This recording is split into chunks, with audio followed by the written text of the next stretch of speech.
Today marks a somber anniversary for Maine and many other states. It was 10 years ago today that the 790-foot cargo ship El Faro sank in Hurricane Joaquin between Florida and Puerto Rico. The whole crew, 33 people, were lost, and that included merchant sailors from Maine. Many family members traveled to Jacksonville, Florida for a memorial ceremony today, but over the weekend, many gathered in Maine, and 207's Don Kerrigan joined them. Hey, Don. Hi, guys. We are, of course, a maritime state with a long history of people going to sea. So the sinking of the El Faro and the loss of so many Mainers hit us hard. But one man's artistic work continues to remember them. They were only pieces of steel until Jay Sawyer brought them to life to honor lives lost. Several people had commented that they just would describe it as hauntingly beautiful.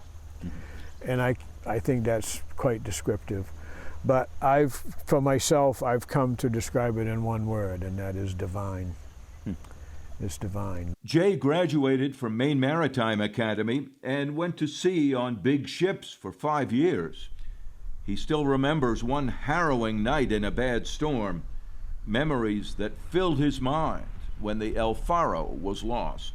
33 lives were lost, including 5 graduates of Maine Maritime Academy and 2, Dylan Mecklin and Danielle Randolph, from his hometown of Rockland. And that's what I meant by when I say that I felt a sense of responsibility. Because the Maine Maritime, and that's me. Penobscot Bay, that's me. Rockland, I was born here. The result was the sculpture El Faro Salute that now fronts on the sea here in Rockland, a work of tribute and art that Jay Sawyer admits has become part of him. Changing my life spiritually at the level it has is something I didn't really have an understanding that was even possible, and the connection I feel with our God and the higher power. So a few days ago, about 150 people joined Jay at the memorial to mark the 10th anniversary of that tragedy. When I heard news of the El Faro, I didn't know any of the crew members. I've come to know a few of them, and they're pretty dear people. He's come to know them over those years through their families and friends, including Frank Pusateri, whose son was chief engineer. The last moments captured on the voyage data recorder tells a story of courage, professionalism in the face of insurmountable odds. And Lindsay Pinkham, classmate of Rockland's Danielle Randolph. There's a quote that I had hanging in my dorm room from Jacques Cousteau. The sea, once it casts its spell, it holds one in its net forever. Danielle and I shared this. And Mike Robinson, uncle of Rockland's Dylan Mecklin. Dylan was my nephew. Dylan was my friend. Dylan was a sailor till the bitter end.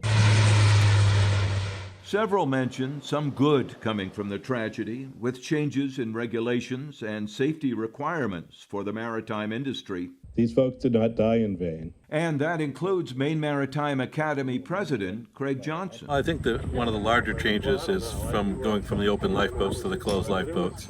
One of the first recommendations the Coast Guard made, giving the crew a better chance of surviving an incident like this. The loss of the El Faro and her crew is now one of the lessons the Academy teaches.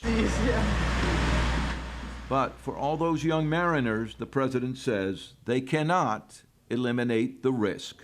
My God, it's 2015. How can that happen nowadays? And did you wonder that? I wondered that, but it's dangerous out there. I sailed on that same exact route. I worked for Hess Oil, and our home port was St. Croix. So it's a dangerous area going down through there. It's Hurricane Alley, and the weather is very unpredictable. Michael C. Davidson.